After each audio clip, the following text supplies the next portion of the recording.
असांसि जीर्णानि यथा विहार नवानि गृहाति नरोपराणि तथा शरीरानि विहाय जीर्णा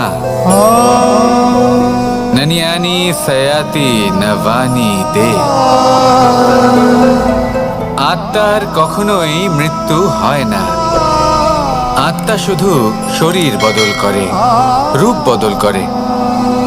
আর যেখানে আত্মার মৃত্যু হতে পারে না, সেখানে প্রেম কিভাবে সমাপ্ত হতে পারে? কারণ প্রেম হলো নিজেই পরমাত্মার রূপ। কখনো সে সীতার খোঁজে বনে বনে ছুটে বেরিয়েছে, কখনো সে রাধার প্রেমে বনকে বৃন্দাবন রূপে সাজিয়ে তুলেছে, কখনো সে কানাই রূপে গোকুলবাসীদের মন জয় করে নিয়েছে, আবার কখনো সে মাখন চোর নন্দলালের রূপে সবার মনে ভালোবাসার স্রোত বইয়েছে। কখনো নিজের হাতে বাঁশি নিয়ে তাতে ভালোবাসার সুর তুলেছে, আবার কখনো নিজের আঙুলে সুদর্শন চক্র ধারণ করে ধর্ম এবং প্রেমের বিরোধীদের সংহার করেছে। কখনো সে যশোদানন্দন হয়ে গোকুলে অনেক লীলা করে বেরিয়েছে, আবার কখনো দেবকী নন্দন রূপে কংসের লীলার পরিসমাপ্তি ঘটিয়েছে। কখনো যুদ্ধ বিমুখ হয়ে প্রজাদের রক্ষা করেছে, আবার কখনো ধর্ম রক্ষার জন্য সে যুদ্ধে অবতীর্ণ হয়েছে সারথীর রূপে, এবং এই সংসারকে গীতার জ্ঞান প্রদান করেছে। এই ভালোবাসা নয় তো কি, যে গোলকে নিজের রাধাকে হারানোর পরে নিজেও পৃথিবীতে অবতীর্ণ হয়েছে এই সংসারকে প্রেমের শিক্ষা দিতে। এ প্রেম ছাড়া আর কি, যে বৈকুণ্ঠে নিজের লক্ষ্মীকে হারিয়ে সেই সংসারে শ্রীনিবাসের রূপে এসেছে, এই সংসারে নিজের ভালোবাসাকে পেতে এসেছে। এই প্রেম হলো অনন্ত, এর যাত্রা হলো অনন্ত, এবং এই প্রেম যার যাত্রার কোনো অন্ত নেই আর যার প্রভাব হলো সুগভীর, সেই পরমাত্মারূপী প্রেমকে এই প্রেম দূতের প্রণাম। আসুন আর আমার সাথে ভালোবেসে বলুন, রাধা রাধা। ধন মানুষের জীবনের সবথেকে বড় প্রয়োজনীয়তা, সেই অস্ত্র যার দ্বারা মানুষের জীবনের অনেক সংকট দূর করে দেওয়া যেতে পারে, সেই মাধ্যম যার দ্বারা সংসারের সমস্ত জাগতিক সুখ স্বাচ্ছন্দ্য লাভ করা যেতে পারে। কিন্তু ধনের দ্বারা আমরা সব কিছু লাভ করতে পারি না। জাগতিক স্বাচ্ছন্দ্য আমরা লাভ করতে পারি, কিন্তু সুখ লাভ করতে পারবো না। সুখের উপকরণ আমরা লাভ করতে পারি, কিন্তু সুখের অনুভূতি লাভ করতে পারবো না। আনন্দ, সন্তোষ, প্রসন্নতা এগুলো ধন দ্বারা লাভ করা যায় না। কিন্তু হ্যাঁ, আনন্দ, সন্তোষ আর প্রসন্নতার সাথে যদি কোনো কাজ করেন তাহলে অবশ্যই ধন লাভ করবেন। তাহলে আসুন আর এই প্রসন্নতার সাথে বলুন, রাধা রাধা। মানুষ শুধুমাত্র দুই ধরনের ব্যক্তির সামনেই নত হন। একজন হলেন তিনি যাকে তিনি সম্মান করেন, আর আরেকজন যাকে তিনি ভয় পান। এবার কোনো ব্যক্তি যদি আপনার সামনে নত হন, তাহলে তার পেছনের কারণ কি? আপনার প্রতি সম্মান নাকি আপনার প্রতি ভয়? সেটা আপনাকেই বুঝতে হবে। যদি আপনি এমন মনে করেন যে তাতে কি যায় আসে, ভয় হোক বা সম্মান, কেউ আমার সামনে নত তো হচ্ছেন, যদি এটা আপনার চিন্তা ভাবনা হয়, তাহলে আপনাকে মনে করিয়ে দিই, এই সময় বদলাতে বেশি সময় লাগে না। আজ যে ব্যক্তি আপনাকে দেখে ভয় পাচ্ছে, কাল এই ভয়ের সমাপ্তিও ঘটতে পারে। আবার এমনও হতে পারে যে তার কাছে অত্যাধিক শক্তি চলে এলো, অনেক কিছুই হতে পারে। তাই মনে রাখবেন, যে মাথা ভয়ের কারণে নত হয় তা সময় এলে সবার আগে বিরোধিতা করতে পারে, আর যে মাথা সম্মানের কারণে নত হয় আপনার জন্য নিজের শিরচ্ছেদও সে করতে পারে। তাই সকলকে আপন করে নিন, কিন্তু ভয় প্রয়োগ করে নয়। কর্ম করুন এবং সম্মান অর্জন করুন।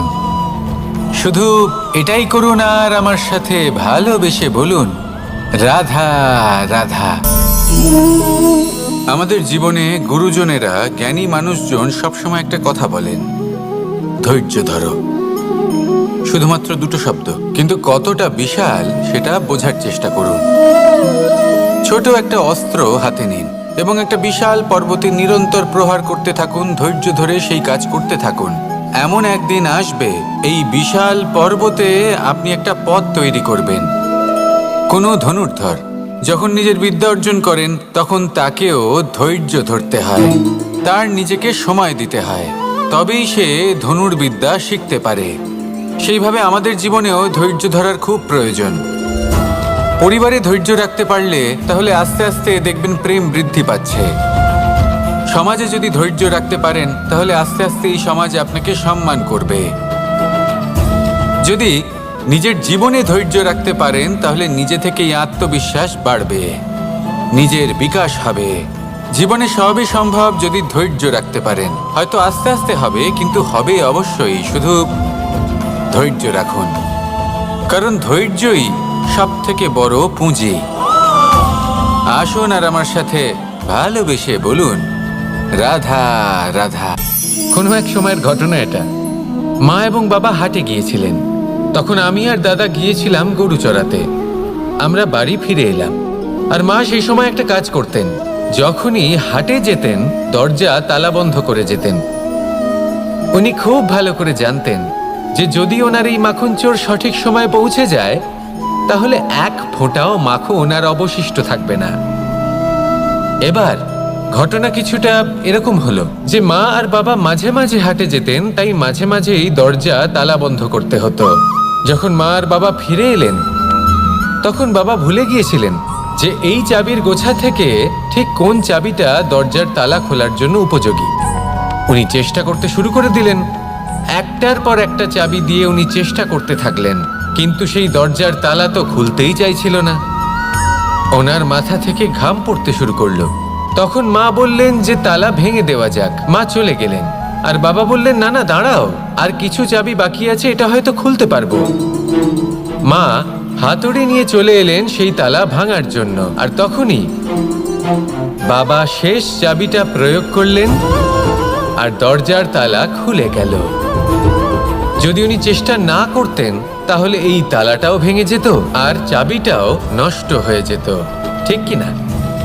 এবার এই ঘটনাটা আমি দেখেছিলাম, আর আমার মনে হলো যে কখনো কখনো এই চাবির গোছার মধ্যে থেকে শেষ চাবিটাও কিন্তু জীবনের দরজা খুলে দিতে পারে।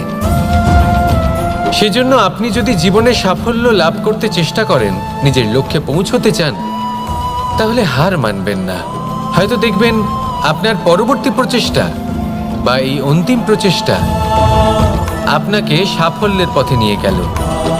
তাই নিরন্তর প্রচেষ্টা করতে থাকুন, জীবনে সাফল্য লাভ করুন, আর আমার সাথে ভালোবেসে বলুন, রাধা রাধা।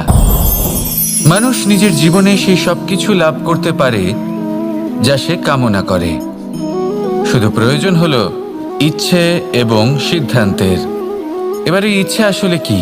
সেটা হলো এই মনে প্রকট হওয়া একটি ভাবনা, একটি আবেগ। শুধু তা দিয়ে কিছুই হয় না। যখন সেই ইচ্ছের সাথে দৃঢ় প্রতিজ্ঞা জুড়ে যায় তখন বিষয়টা এগোতে থাকে। একটা উদাহরণ দিই, ধরুন আপনি মরুভূমিতে আছেন এবং আপনি মধুর জল পান করতে চান।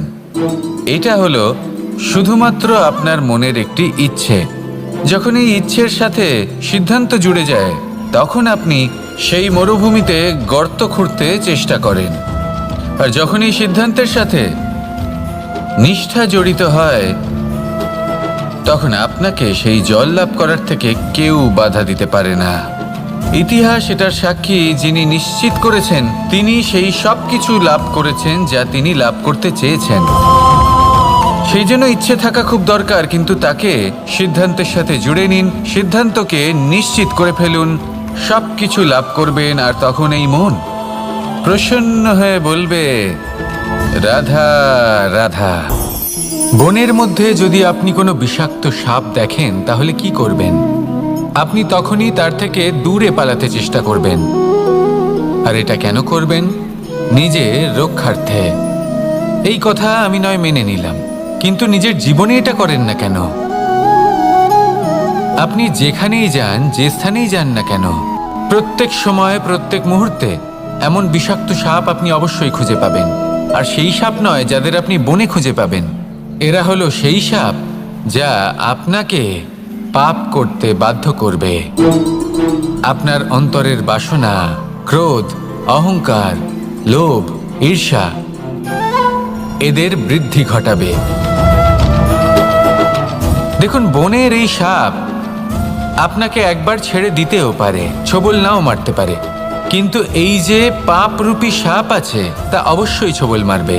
কর্ম যদি করেন তাহলে অবশ্যই ফল পাবেন। সেই জন্য যখনই কোথাও যাবেন, যদি এমন কাউকে দেখেন, যদি এমন কিছু দেখেন যে আপনাকে পাপ করতে বাধ্য করছে, তাহলে সেই মুহূর্তে সেখান থেকে পালিয়ে যান। যেমন বনের সাপ দেখে আপনি পালাতে থাকেন। সৎকর্মের রক্ষা অত্যন্ত আবশ্যক। আসুন আর আমার সাথে ভালোবেসে বলুন, রাধা রাধা। এই সংসারের সব থেকে বড় সুখ কি? কেউ বলবেন নিজের লক্ষ্য প্রাপ্ত করা, কেউ বলবেন ধন উপার্জন করা, কেউ বলবেন নিদ্রাই সব থেকে বড় সুখ, কেউ বলবেন রাজ্য লাভ করা, আবার কেউ বলবেন মাতার হাত থেকে খাবার খাওয়া, আদি ইত্যাদি। কিন্তু যদি সত্যি কথা বলি, এই সংসারের সব থেকে বড় সুখ হলো সেবা করা। কখনো কাউকে সেবা করে দেখুন। এই সেবা দ্বারা অন্য কোনো মানুষের আশীর্বাদ লাভ করাতেই সুখ রয়েছে। আপনার সেবা ভাব দ্বারা যখন কোনো মানুষ নিজের অন্তরাত্মা থেকে আপনাকে আশীর্বাদ করে, তার থেকে বড় সুখ আর কিছুই নেই। কারণ প্রত্যেক মানুষের মধ্যে ঈশ্বর বাস করেন। নরের সেবাই হলো নারায়ণের সেবা। নিষ্কাম সেবা করাই হলো সব থেকে বড় সুখ। তাই নিজের অন্তরে সেবার এই ভাব জাগ্রত করুন। যে সুখের কথা আমি বলছি, সেই সুখ অনুভব করেই দেখুন। এই মন সুপ্রসন্ন হয়ে বলবে, রাধা রাধা। বায়ু পঞ্চতত্ত্বের মধ্যে তৃতীয় তত্ত্ব। কেউ একে সমীর বলে, আবার কেউ একে পবন বলে। প্রথম কথা হলো এটাই যে এই বায়ু আমাদের জীবন দান করে প্রতিদিন, প্রত্যেক মুহূর্তে। এই বায়ুর কারণেই আমরা নিঃশ্বাস নিতে পারি, জীবিত থাকতে পারি। এই বায়ুই হলো সেই যা সকল মেঘেদের একত্রিত করে একটি স্থানে আর বর্ষা ঘটায়। আর এই বর্ষার কারণেই এই ধরিত্রীতে অন্ন উৎপন্ন হয়। এই বায়ুকে দেখুন, কখনো এতটা সৌম্য যে আপনার কোনোই তফাৎ বোধ হয় না, আর কখনো কখনো এমন রূপ ধারণ করে ফেলে যে অনেক বড় বড় পর্বতের আকার পর্যন্ত বদলে ফেলে। এটাই হলো বায়ুর বিশেষত্ব। বায়ু শেখায় যে সময়ের সাথে সাথে বইতে থাকো, সকলকে জীবন দান করো, সকলকে সাহায্য করো, কিন্তু যখন বিপদ সামনে আসবে তখন দৃঢ় হয়ে সম্মুখীন হও। বাধা অনুযায়ী নিজেকে গড়ে নিতে হবে। আর কখন কতটা কঠোর হতে হবে, আর কখন কতটা সৌম্য হতে হবে, এটা বায়ুকে দেখে শিখুন। আর আমার সাথে ভালোবেসে বলুন, রাধা রাধা। এই সংসারের আরম্ভ থেকে এখনো পর্যন্ত এবং ভবিষ্যতেও একটা যুদ্ধ আছে, যা হয়ে চলেছে, চলতেই থাকবে। পাপ এবং পুণ্যের মধ্যে যুদ্ধ, সত্য এবং অসত্যের মধ্যে যুদ্ধ। এই যুদ্ধ চলেই আসছে। আর এই যুদ্ধে যারা লড়েন তাদের আমরা সবসময় জয় জয়কার করি। আর যারা এই জয় জয়কার করেন তাদের প্রত্যেকের একটা বিশেষ গুরুত্ব থাকে। যখনই কোনো যোদ্ধা যুদ্ধক্ষেত্রে ক্লান্ত হয়ে পড়ে, শক্তিহীন হয়ে পড়ে, তখন এরা জয় জয়কার করে, শঙ্খ বাজাতে থাকে। সেই যোদ্ধাকে অনুপ্রেরিত করে, শক্তি এবং সাহসে ভরিয়ে তোলে। আর তখন সেই যোদ্ধা সেই যুদ্ধকে এগিয়ে নিয়ে যেতে পারে। যখন শ্রীরাম লঙ্কা যাত্রা করার জন্য সেতু তৈরি করছিলেন, তখন একটা ছোট্ট মিষ্টি কাঠবিড়ালি নিজের মুখে মাটির টুকরো বয়ে নিয়ে গিয়ে তার সাধ্যমতো তাকে সাহায্য করছিল। শ্রীরাম দেখলেন এবং বললেন যে ও তো সবার মনোবল বৃদ্ধি করছে, সবাইকে প্রেরিত করছে। ও বলল যে আমি এত ছোট হয়েও যদি এই কাজ করতে পারি, তাহলে আপনারা সবাই কেন পারবেন না? এটাই হলো সেই সকলের মাহাত্ম্য, যারা জয় জয়কার করেন, অনুপ্রেরিত করেন, সাহস যোগান। ওনারা সেই ব্যক্তি যারা একজন যোদ্ধার মধ্যে যুদ্ধকে জয় করার শক্তি প্রদান করেন। আসুন আমার সাথে ভালোবেসে বলুন, রাধা রাধা। কোকিলের ডাক শুনে আমার মন প্রফুল্ল হয়ে ওঠে। কোকিল হলো আমার অত্যন্ত প্রিয়। এরকমই আরো একটা পাখি আছে, কাক। একদিকে কাক, অন্যদিকে কোকিল। এদের মধ্যে বেশি পার্থক্য নেই, কিন্তু কোকিলের কণ্ঠ শুনে সবার মন প্রফুল্ল হয়ে ওঠে। কোকিল যখন সামনে আসে তখন মন শান্ত হয়ে যায়, যখন কাক সামনে আসে তখন মানুষ দূরে পালিয়ে যায়। এমন কেন হয়? কারণ হলো বাণী। কোকিলের বাণী অত্যন্ত মিষ্টি, অত্যন্ত মধুর। সেখানেই কাকের বাণী অত্যন্ত কর্কশ শোনায়, আর কর্কশ বাণী শোনা কেউ পছন্দ করেন না। আপনি নিজেকে জিজ্ঞেস করুন, কোনো ব্যক্তি আপনার সাথে কথা বললে তার বাণী মধুর হলে আপনার ভালো লাগে, আর যদি কর্কশ হয় তার থেকে দূরে চলে যেতে ইচ্ছে করে। তাই নিজের বাণীও এইভাবেই মধুর রাখুন, মিষ্টি রাখুন। এ আমারও খুব প্রিয়। আর এটা তখন হয় যখন মনে প্রেম থাকে। মনের মধ্যে প্রেম জাগ্রত করুন, বাণী নিজে থেকেই মধুর হয়ে যাবে। আর কৃষ্ণ নিজে থেকে আপনার কাছে আসবে আর আপনার সাথে বলবে, কি রাধা রাধা। যখন সূর্যের অত্যাধিক তাপের কারণে এই ধরিত্রী শুষ্ক হয়ে যায়, তখন প্রতিবিম্ব আমরা এইভাবে দেখতে পাই। আমরা কোথাও দূরে তাকালে আমাদের মনে হয় সেখানে জল রয়েছে। আমরা যখনই কাছে গিয়ে দেখি তখন দেখি যে সেখানে জলই নেই। তারপর যেই আমরা পেছনে ফিরে তাকাই, আমরা দেখি যেখান থেকে আমরা এসেছি সেখানে জল পড়ে রয়েছে। এবার এই যে মরুতৃষ্ণা, তা কিন্তু শুধুই ভূমিতে নয়, আমাদের ভাবনা চিন্তার সাথেও এটাই হয়ে থাকে, অনেক সময় হয়ে থাকে। যে ব্যক্তি জল লাভ করার আশায় বসে থাকে সে কখনোই জল লাভ করতে পারে না।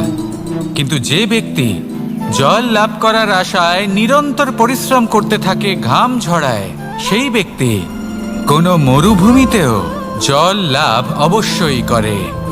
জীবনে যদি আমরা বড় কিছু লাভ করতে চাই তাহলে নিরন্তর পরিশ্রম করতেই হবে। পরিশ্রমের এই মনোভাব অত্যন্ত গুরুত্বপূর্ণ। এই মনোভাব আর দৃষ্টিভঙ্গি এ হলো অন্তরের গুণ। রূপ এবং প্রসাধন এগুলি হলো বাহ্যিক আবরণ। যে ব্যক্তি রূপের কারণে আপনাকে ভালোবাসে তা প্রকৃত ভালোবাসা নয়, কিন্তু যে ব্যক্তি আপনার আবেগ এবং মানসিকতার জন্য আপনাকে ভালোবাসে তাই হলো প্রকৃত ভালোবাসা। তাহলে এই কথাটা মনে রাখুন আর আমার সাথে ভালোবেসে বলুন, রাধা রাধা। আমার অনেকগুলো নাম আছে, আর তাদের মধ্যে একটি হলো যুদ্ধ বিমুখ। এই কথা আপনারা সবাই জানেন। দাদাও আমাকে বলেছেন যে তুমি এরকম কিভাবে যুদ্ধক্ষেত্র থেকে মুখ ঘুরিয়ে পালাতে পারো কানাই। দেখুন, যেটা সময়ের দাবি ছিল আমি সেটাই করেছি। যদি আমি রণভূমি ত্যাগ করে না পালাতাম তাহলে কে জানে কত সৈনিক নিজেদের প্রাণ হারাতেন, কে জানে কতগুলি পরিবার নিজেদের বাঁচার আশা হারাতেন, কে বলতে পারে হয়তো কত প্রাণী এই সংসার ত্যাগ করতেন। আর তাই কখনো কখনো যুদ্ধ বিমুখ হওয়াই শ্রেয়। কখনো জীবনের ক্ষেত্রেও এটা প্রযোজ্য। যদি দূরে চলে গেলে আপনার সম্ভাবনা বৃদ্ধি পায় তাহলে দূরে চলে যান। দূরে চলে যান সেই সকল ব্যক্তিদের থেকে যারা কথায় কথায় আপনাকে অপমান করেন, আপনার নিন্দা করেন, আপনাকে বাধা দেবার চেষ্টা করেন, আপনাকে ছোট করেন। কারণ তাদের সাথে থেকে, সেই সকল ব্যক্তিদের সাথে থাকলে যারা আপনার মূল্য বোঝেন না, আপনি নিজের আত্মসম্মান, নিজের আত্মবিশ্বাস, নিজের ব্যক্তিত্বকে নত করে ফেলবেন। দূরে চলে যান সেই সকল সংঘর্ষ থেকে, সেই সকল পরিস্থিতি থেকে যাদের সম্মুখীন হয়ে আপনি কোনো পরিণামেই পৌঁছতে পারবেন না। যদি আপনি এইভাবে যুদ্ধ বিমুখ হয়ে উঠতে পারেন, যদি এই প্রবৃত্তি আপনি নিজের মধ্যে জাগ্রত করতে পারেন, তাহলে আপনার সামনে সেই যুদ্ধ চলে আসবে যাতে বিজয় লাভ করে আপনি নিজের অস্তিত্ব খুঁজে পাবেন। আর সেটাই হলো সব থেকে বড় জয়লাভ। আসুন আমার সাথে ভালোবেসে বলুন, রাধা রাধা। আসানসি জীর্ণানি যথা বিহার, নবানি গ্রহাতি নরোপরানি, তথা শরীরানি বিহায় জীর্ণা, ননিয়ানি সয়াতি নবানি দে। আত্মার কখনোই মৃত্যু হয় না। আত্মা শুধু শরীর বদল করে, রূপ বদল করে। আর যেখানে আত্মার মৃত্যু হতে পারে না, সেখানে প্রেম কিভাবে সমাপ্ত হতে পারে? কারণ প্রেম হলো নিজেই পরমাত্মার রূপ। কখনো সে সীতার খোঁজে বনে বনে ছুটে বেরিয়েছে, কখনো সে রাধার প্রেমে বনকে বৃন্দাবন রূপে সাজিয়ে তুলেছে, কখনো সে কানাই রূপে গোকুলবাসীদের মন জয় করে নিয়েছে, আবার কখনো সে মাখন চোর নন্দলালের রূপে সবার মনে ভালোবাসার স্রোত বইয়েছে। কখনো নিজের হাতে বাঁশি নিয়ে তাতে ভালোবাসার সুর তুলেছে, আবার কখনো নিজের আঙুলে সুদর্শন চক্র ধারণ করে ধর্ম এবং প্রেমের বিরোধীদের সংহার করেছে। কখনো সে যশোদানন্দন হয়ে গোকুলে অনেক লীলা করে বেরিয়েছে, আবার কখনো দেবকী নন্দন রূপে কংসের লীলার পরিসমাপ্তি ঘটিয়েছে। কখনো যুদ্ধ বিমুখ হয়ে প্রজাদের রক্ষা করেছে, আবার কখনো ধর্ম রক্ষার জন্য সে যুদ্ধে অবতীর্ণ হয়েছে সারথীর রূপে, এবং এই সংসারকে গীতার জ্ঞান প্রদান করেছে। এই ভালোবাসা নয় তো কি? যে গোলকে নিজের রাধাকে হারানোর পরে নিজেও পৃথিবীতে অবতীর্ণ হয়েছে এই সংসারকে প্রেমের শিক্ষা দিতে। এ প্রেম ছাড়া আর কি যে বৈকুণ্ঠে নিজের লক্ষ্মীকে হারিয়ে সেই সংসারে শ্রীনিবাসের রূপে এসেছে, এই সংসারে নিজের ভালোবাসাকে পেতে এসেছে। এই প্রেম হলো অনন্ত, এর যাত্রা হলো অনন্ত, এবং এই প্রেম যার যাত্রার কোনো অন্ত নেই আর যার প্রভাব হলো সুগভীর, সেই পরমাত্মারূপী প্রেমকে এই প্রেম দূতের প্রণাম। আসুন আর আমার সাথে ভালোবেসে বলুন, রাধা রাধা। ধন মানুষের জীবনের সবথেকে বড় প্রয়োজনীয়তা, সেই অস্ত্র যার দ্বারা মানুষের জীবনের অনেক সংকট দূর করে দেওয়া যেতে পারে, সেই মাধ্যম যার দ্বারা সংসারের সমস্ত জাগতিক সুখ স্বাচ্ছন্দ্য লাভ করা যেতে পারে। কিন্তু ধনের দ্বারা আমরা সব কিছু লাভ করতে পারি না। জাগতিক স্বাচ্ছন্দ্য আমরা লাভ করতে পারি, কিন্তু সুখ লাভ করতে পারবো না। সুখের উপকরণ আমরা লাভ করতে পারি, কিন্তু সুখের অনুভূতি লাভ করতে পারবো না। আনন্দ, সন্তোষ, প্রসন্নতা এগুলো ধন দ্বারা লাভ করা যায় না। কিন্তু হ্যাঁ, আনন্দ, সন্তোষ আর প্রসন্নতার সাথে যদি কোনো কাজ করেন তাহলে অবশ্যই ধন লাভ করবেন। তাহলে আসুন আর এই প্রসন্নতার সাথে বলুন, রাধা রাধা। মানুষ শুধুমাত্র দুই ধরনের ব্যক্তির সামনেই নত হন। একজন হলেন তিনি যাকে তিনি সম্মান করেন, আর আরেকজন যাকে তিনি ভয় পান। এবার কোনো ব্যক্তি যদি আপনার সামনে নত হন তাহলে তার পেছনের কারণ কি? আপনার প্রতি সম্মান নাকি আপনার প্রতি ভয়? সেটা আপনাকেই বুঝতে হবে। যদি আপনি এমন মনে করেন যে তাতে কি যায় আসে, ভয় হোক বা সম্মান, কেউ আমার সামনে নত তো হচ্ছেন, যদি এটা আপনার চিন্তা ভাবনা হয় তাহলে আপনাকে মনে করিয়ে দিই, এই সময় বদলাতে বেশি সময় লাগে না। আজ যে ব্যক্তি আপনাকে দেখে ভয় পাচ্ছে, কাল এই ভয়ের সমাপ্তিও ঘটতে পারে। আবার এমনও হতে পারে যে তার কাছে অত্যধিক শক্তি চলে এলো। অনেক কিছুই হতে পারে। তাই মনে রাখবেন, যে মাথা ভয়ের কারণে নত হয় তা সময় এলে সবার আগে বিরোধিতা করতে পারে, আর যে মাথা সম্মানের কারণে নত হয় আপনার জন্য নিজের শিরচ্ছেদও সে করতে পারে। তাই সকলকে আপন করে নিন, কিন্তু ভয় প্রয়োগ করে নয়। কর্ম করুন এবং সম্মান অর্জন করুন। শুধু এটাই করুন আর আমার সাথে ভালোবেসে বলুন, রাধা রাধা।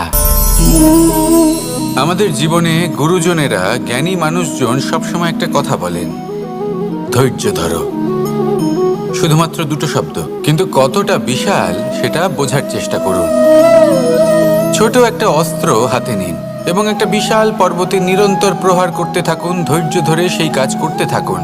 এমন একদিন আসবে এই বিশাল পর্বতে আপনি একটা পথ তৈরি করবেন। কোনো ধনুর্ধর যখন নিজের বিদ্যা অর্জন করেন তখন তাকেও ধৈর্য ধরতে হয়, তার নিজেকে সময় দিতে হয়, তবেই সে ধনুর্বিদ্যা শিখতে পারে। সেইভাবে আমাদের জীবনেও ধৈর্য ধরার খুব প্রয়োজন। পরিবারে ধৈর্য রাখতে পারলে তাহলে আস্তে আস্তে দেখবেন প্রেম বৃদ্ধি পাচ্ছে। সমাজে যদি ধৈর্য রাখতে পারেন তাহলে আস্তে আস্তে এই সমাজ আপনাকে সম্মান করবে। যদি নিজের জীবনে ধৈর্য রাখতে পারেন তাহলে নিজে থেকেই আত্মবিশ্বাস বাড়বে, নিজের বিকাশ হবে। জীবনে সবই সম্ভব যদি ধৈর্য রাখতে পারেন। হয়তো আস্তে আস্তে হবে, কিন্তু হবে অবশ্যই। শুধু ধৈর্য রাখুন, কারণ ধৈর্যই সব থেকে বড় পুঁজি। আসুন আর আমার সাথে ভালোবেসে বলুন, রাধা রাধা। কোনো এক সময়ের ঘটনা এটা। মা এবং বাবা হাটে গিয়েছিলেন, তখন আমি আর দাদা গিয়েছিলাম গরু চড়াতে। আমরা বাড়ি ফিরে এলাম, আর মা সেই সময় একটা কাজ করতেন। যখনই হাটে যেতেন দরজা তালা বন্ধ করে যেতেন। উনি খুব ভালো করে জানতেন যে যদি ওনার এই মাখন চোর সঠিক সময়ে পৌঁছে যায় তাহলে এক ফোঁটাও মাখন আর অবশিষ্ট থাকবে না। এবার ঘটনা কিছুটা এরকম হলো যে মা আর বাবা মাঝে মাঝে হাটে যেতেন, তাই মাঝে মাঝেই দরজা তালা বন্ধ করতে হতো। যখন মা আর বাবা ফিরে এলেন তখন বাবা ভুলে গিয়েছিলেন যে এই চাবির গোছা থেকে ঠিক কোন চাবিটা দরজার তালা খোলার জন্য উপযোগী। উনি চেষ্টা করতে শুরু করে দিলেন। একটার পর একটা চাবি দিয়ে উনি চেষ্টা করতে থাকলেন, কিন্তু সেই দরজার তালা তো খুলতেই চাইছিল না। ওনার মাথা থেকে ঘাম পড়তে শুরু করলো।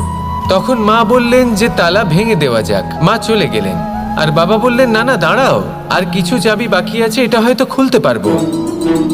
মা হাতুড়ি নিয়ে চলে এলেন সেই তালা ভাঙার জন্য, আর তখনই বাবা শেষ চাবিটা প্রয়োগ করলেন আর দরজার তালা খুলে গেল। যদি উনি চেষ্টা না করতেন তাহলে এই তালাটাও ভেঙে যেত আর চাবিটাও নষ্ট হয়ে যেত, ঠিক কিনা? এবার এই ঘটনাটা আমি দেখেছিলাম, আর আমার মনে হলো যে কখনো কখনো এই চাবির গোছার মধ্যে থেকে শেষ চাবিটাও কিন্তু জীবনের দরজা খুলে দিতে পারে। সেজন্য আপনি যদি জীবনে সাফল্য লাভ করতে চেষ্টা করেন, নিজের লক্ষ্যে পৌঁছতে চান, তাহলে হার মানবেন না। হয়তো দেখবেন আপনার পরবর্তী প্রচেষ্টা বা এই অন্তিম প্রচেষ্টা আপনাকে সাফল্যের পথে নিয়ে গেল। তাই নিরন্তর প্রচেষ্টা করতে থাকুন, জীবনে সাফল্য লাভ করুন, আর আমার সাথে ভালোবেসে বলুন, রাধা রাধা। মানুষ নিজের জীবনে সেই সব কিছু লাভ করতে পারে যা সে কামনা করে। শুধু প্রয়োজন হলো ইচ্ছে এবং সিদ্ধান্তের। এবার এই ইচ্ছে আসলে কি? সেটা হলো এই মনে প্রকট হওয়া একটি ভাবনা, একটি আবেগ। শুধু তা দিয়ে কিছুই হয় না। যখন সেই ইচ্ছের সাথে দৃঢ় প্রতিজ্ঞা জুড়ে যায় তখন বিষয়টা এগোতে থাকে। একটা উদাহরণ দিই, ধরুন আপনি মরুভূমিতে আছেন এবং আপনি মধুর জল পান করতে চান। এটা হলো শুধুমাত্র আপনার মনের একটি ইচ্ছে। যখন এই ইচ্ছের সাথে সিদ্ধান্ত জুড়ে যায় তখন আপনি সেই মরুভূমিতে গর্ত খুঁড়তে চেষ্টা করেন। আর যখন এই সিদ্ধান্তের সাথে নিষ্ঠা জড়িত হয় তখন আপনাকে সেই জল লাভ করার থেকে কেউ বাধা দিতে পারে না। ইতিহাস এটার সাক্ষী, যিনি নিশ্চিত করেছেন তিনি সেই সব কিছু লাভ করেছেন যা তিনি লাভ করতে চেয়েছেন। সেই জন্য ইচ্ছে থাকা খুব দরকার, কিন্তু তাকে সিদ্ধান্তের সাথে জুড়ে নিন। সিদ্ধান্তকে নিশ্চিত করে ফেলুন, সব কিছু লাভ করবেন। আর তখন এই মন প্রসন্ন হয়ে বলবে, রাধা রাধা। বনের মধ্যে যদি আপনি কোনো বিষাক্ত সাপ দেখেন তাহলে কি করবেন? আপনি তখনই তার থেকে দূরে পালাতে চেষ্টা করবেন। আর এটা কেন করবেন? নিজের রক্ষার্থে। এই কথা আমি নয় মেনে নিলাম, কিন্তু নিজের জীবনে এটা করেন না কেন? আপনি যেখানেই যান, যে স্থানেই যান না কেন, প্রত্যেক সময় প্রত্যেক মুহূর্তে এমন বিষাক্ত সাপ আপনি অবশ্যই খুঁজে পাবেন। আর সেই সাপ নয় যাদের আপনি বনে খুঁজে পাবেন, এরা হলো সেই সাপ যা আপনাকে পাপ করতে বাধ্য করবে। আপনার অন্তরের বাসনা, ক্রোধ, অহংকার, লোভ, ঈর্ষা এদের বৃদ্ধি ঘটাবে। দেখুন, বনের এই সাপ আপনাকে একবার ছেড়ে দিতেও পারে, ছোবল নাও মারতে পারে, কিন্তু এই যে পাপরূপী সাপ আছে তা অবশ্যই ছোবল মারবে। কর্ম যদি করেন তাহলে অবশ্যই ফল পাবেন। সেই জন্য যখনই কোথাও যাবেন, যদি এমন কাউকে দেখেন, যদি এমন কিছু দেখেন যে আপনাকে পাপ করতে বাধ্য করছে, তাহলে সেই মুহূর্তে সেখান থেকে পালিয়ে যান। যেমন বনের সাপ দেখে আপনি পালাতে থাকেন। সৎকর্মের রক্ষা অত্যন্ত আবশ্যক। আসুন আর আমার সাথে ভালোবেসে বলুন, রাধা রাধা। এই সংসারের সব থেকে বড় সুখ কি? কেউ বলবেন নিজের লক্ষ্য প্রাপ্ত করা, কেউ বলবেন ধন উপার্জন করা, কেউ বলবেন নিদ্রাই সব থেকে বড় সুখ, কেউ বলবেন রাজ্য লাভ করা, আবার কেউ বলবেন মাতার হাত থেকে খাবার খাওয়া, আদি ইত্যাদি। কিন্তু যদি সত্যি কথা বলি, এই সংসারের সব থেকে বড় সুখ হলো সেবা করা। কখনো কাউকে সেবা করে দেখুন। এই সেবা দ্বারা অন্য কোনো মানুষের আশীর্বাদ লাভ করাতেই সুখ রয়েছে। আপনার সেবা ভাব দ্বারা যখন কোনো মানুষ নিজের অন্তরাত্মা থেকে আপনাকে আশীর্বাদ করে, তার থেকে বড় সুখ আর কিছুই নেই। কারণ প্রত্যেক মানুষের মধ্যে ঈশ্বর বাস করেন। নরের সেবাই হলো নারায়ণের সেবা। নিষ্কাম সেবা করাই হলো সব থেকে বড় সুখ। তাই নিজের অন্তরে সেবার এই ভাব জাগ্রত করুন। যে সুখের কথা আমি বলছি, সেই সুখ অনুভব করেই দেখুন। এই মন সুপ্রসন্ন হয়ে বলবে, রাধা রাধা। বায়ু পঞ্চতত্ত্বের মধ্যে তৃতীয় তত্ত্ব। কেউ একে সমীর বলে, আবার কেউ একে পবন বলে। প্রথম কথা হলো এটাই যে এই বায়ু আমাদের জীবন দান করে প্রতিদিন, প্রত্যেক মুহূর্তে। এই বায়ুর কারণেই আমরা নিঃশ্বাস নিতে পারি, জীবিত থাকতে পারি। এই বায়ুই হলো সেই যা সকল মেঘেদের একত্রিত করে একটি স্থানে আর বর্ষা ঘটায়। আর এই বর্ষার কারণেই এই ধরিত্রীতে অন্ন উৎপন্ন হয়। এই বায়ুকে দেখুন, কখনো এতটা সৌম্য যে আপনার কোনোই তফাৎ বোধ হয় না, আর কখনো কখনো এমন রূপ ধারণ করে ফেলে যে অনেক বড় বড় পর্বতের আকার পর্যন্ত বদলে ফেলে। এটাই হলো বায়ুর বিশেষত্ব। বায়ু শেখায় যে সময়ের সাথে সাথে বইতে থাকো, সকলকে জীবন দান করো, সকলকে সাহায্য করো, কিন্তু যখন বিপদ সামনে আসবে তখন দৃঢ় হয়ে সম্মুখীন হও। বাধা অনুযায়ী নিজেকে গড়ে নিতে হবে। আর কখন কতটা কঠোর হতে হবে, আর কখন কতটা সৌম্য হতে হবে, এটা বায়ুকে দেখে শিখুন। আর আমার সাথে ভালোবেসে বলুন, রাধা রাধা। এই সংসারের আরম্ভ থেকে এখনো পর্যন্ত এবং ভবিষ্যতেও একটা যুদ্ধ আছে, যা হয়ে চলেছে, চলতেই থাকবে। পাপ এবং পুণ্যের মধ্যে যুদ্ধ, সত্য এবং অসত্যের মধ্যে যুদ্ধ। এই যুদ্ধ চলেই আসছে। আর এই যুদ্ধে যারা লড়েন তাদের আমরা সবসময় জয় জয়কার করি। আর যারা এই জয় জয়কার করেন তাদের প্রত্যেকের একটা বিশেষ গুরুত্ব থাকে। যখনই কোনো যোদ্ধা যুদ্ধক্ষেত্রে ক্লান্ত হয়ে পড়ে, শক্তিহীন হয়ে পড়ে, তখন এরা জয় জয়কার করে, শঙ্খ বাজাতে থাকে। সেই যোদ্ধাকে অনুপ্রেরিত করে, শক্তি এবং সাহসে ভরিয়ে তোলে।